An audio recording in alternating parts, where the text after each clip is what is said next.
వాయువ్య బంగాళాఖాతంలో ఏర్పడ్డ అల్పపీడన ప్రభావంతో విస్తారంగా వర్షాలు కురుస్తున్నాయి. గత 2 రోజులుగా పడుతున్న నాన్ స్టాప్ వానకు హైదరాబాద్ తడిసి ముద్దవుతోంది. దీంతో ట్రాఫిక్ కష్టాలు షరామామూలైపోయాయి.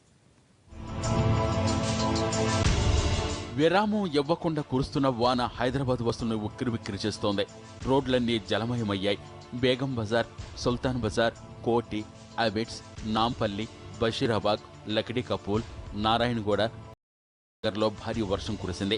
దీంతో ఎంజే మార్కెట్, బషీరాబాగ్ ప్రాంతాల్లో రోడ్లు చెరువులను తలపిస్తున్నాయి.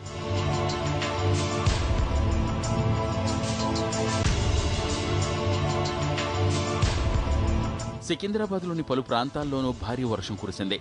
మోండా మార్కెట్, పార్సీగూడ నగర్, వారాసిగూడ, చిలకలగూడ, పద్మారావు నగర్, మారేడుపల్లి, అడ్డగుట్ట, కార్ఖానా, బేగంపేట్, బోయిన్పల్లి, తిరుమలగిరి, అల్వాల్, బొల్లారం, జవహర్ నగర్, బాలాజీనగర్, యాప్రాల్ ప్రాంతాల్లో ఎడతెరిపి లేని వాన పడింది.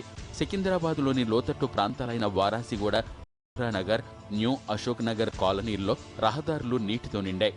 వర్షం కారణంగా పలు ప్రాంతాల్లో విద్యుత్తు సరఫరా నిలిచిపోయింది.